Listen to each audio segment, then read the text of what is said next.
Hey everyone, and welcome to this. Now, did you know that workplace relationships function just like biological family relationships? Do you remember me telling you that workplace relationships are just as emotionally significant as family relationships? Now, why is that? Why is that? Many people spend more awake time at their workplace than they do with their biological families. Also, workplace relationships play a significant role in our self esteem. What do you do for a living? No one says, what kind of a family do you have? Do y'all get along well? When was the last time that you spoke to one of your brothers, or when was the last time you and your sister communicated? No, they ask you, what do you do for a living? So a lot of our self-esteem, as well as another thing, which is our financial survival, is often tied into the workplace. So it has a significant. And the secret to successful workplace relationships is actually the same as the secret to healthy family relationships. So stick around as we unbox leadership by unboxing relationships. I'm Dr. Robert Davis, family life educator and relationship coach, and welcome to Unboxed, a frank and straightforward conversation about relationships. We're going to talk about family, church, workplace, and all other types of relationships. Join me for the next few moments as we unbox the power and potential of relationships and help you to live your best life. All right. Welcome back, everyone. So good to have you. Before we get started, do me a favor. Make sure you like, subscribe, and share. That's right. Like, subscribe, and share. Tell your friends about Unboxed and how we are helping to make stronger, more authentic leaders and to create healthy workplace cultures. So make sure you like, subscribe, and share. Hit the notification button so you know when we're going on live. And if you're listening to this podcast, please make sure that you check us out at www.swg-unboxed.org. That's swg-unboxed.org. All right, let's go ahead and jump right into this.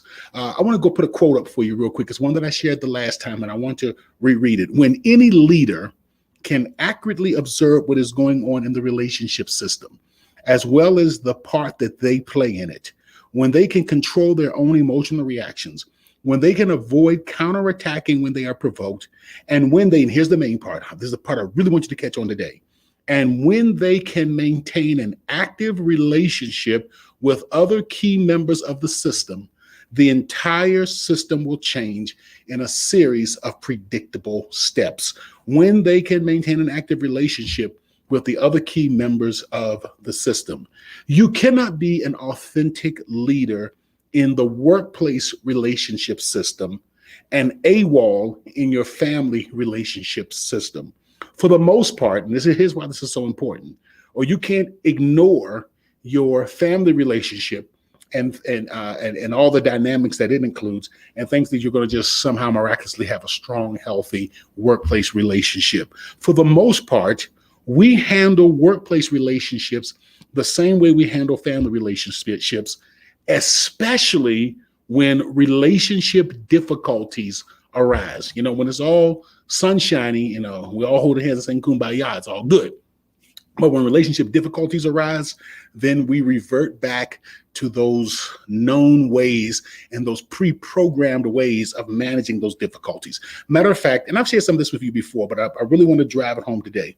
There are five, the number is five. There are five predictable ways that we manage relationship difficulties. Now I'm not just talking about, when I talk about relationship difficulties, I'm talking about relationship difficulties with people that are emotionally significant.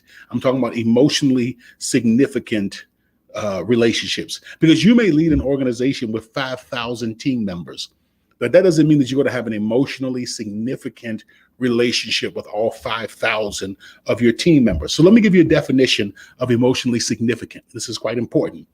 Emotionally significant relationships are relationships that have the greatest impact on our feelings, thoughts, responses, and reactions. I'm going to read that again. Emotionally significant relationships are relationships that have the greatest impact on our feelings, our thoughts, responses, and reactions. So when you think about it, if you're leading an organization with 5,000 team members, then you can begin to identify that small nucleus of maybe 5 to 10 people that have the greatest impact on your thoughts, your feelings, your emotional reactions, and your emotional responses.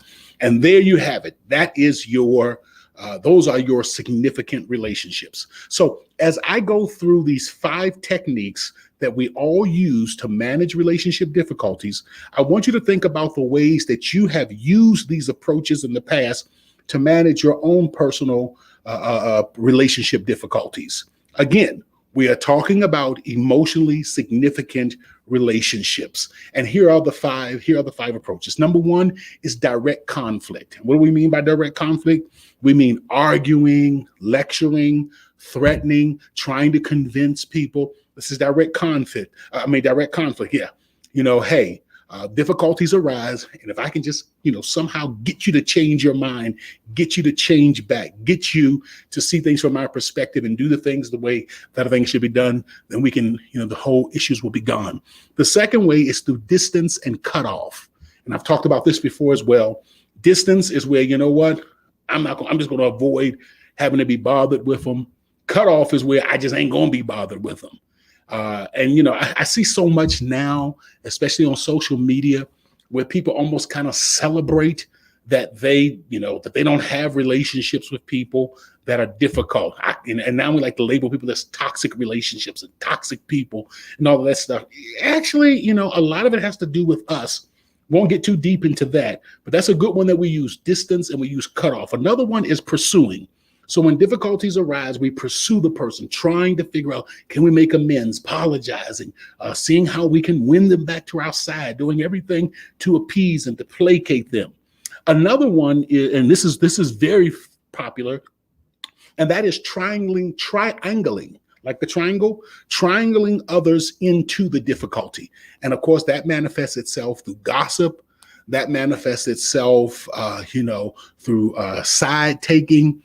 That, sharing things with other people about a person when they're not around, all those type of things are ways that we say, hey, you know what, there's relationship difficulties between me and this person. So let me see if I can get someone else in to kind of help me to deal with it, to kind of get them on my side. That happens an awful lot to get my side of the story out there. The 5th and final one is overfunctioning. As relationship difficulties arise, then, one of the ways that I can manage it is by doing for them what they could and should do for themselves. That's overfunctioning, doing for others what they could and what they should do for themselves. So I'm going to go back to that quote again. It's going to make a lot of sense now, and then we're going to close out. When any key leader can accurately observe what is going on in the relationship system, as well as the part that they play in it, when they can control their own emotional reactions, when they can avoid counterattacking when they're provoked, and when they can maintain an active relationship with the other key members of the system. There's that thing again. When they can maintain an active relationship with the other key members of the system, the entire system will change in a series of predictable steps that was adapted from Murray Bowen's The Family Therapy and Clinical Practice. So the next time that we meet, I'm going to go deeper into this subject. Suffice to say, the most important part of being an emotionally mature leader who fosters emotionally mature relationships is maintaining one-to-one relationships with all the emotionally significant members of the system. I'm not going to bring others in. I'm not going to be in conflict. I'm not going to pursue them, all this other stuff. I'm going to maintain a one-to-one relationship with everyone who is emotionally significant in my relationship system. And as I talk about it some more tomorrow, you're going to understand this is how we unbox our leadership, by unboxing relationships. I look forward to seeing you the next time. Take care. Community leadership can be hard, lonely, and stressful. So if you're an executive director, you're not alone. UnBoxed offers a dynamic peer support group where executive directors can share their hopes, questions, fears, and expertise in a safe, confidential space. For more information about our executive directors support group, email us or visit our UnBoxed website.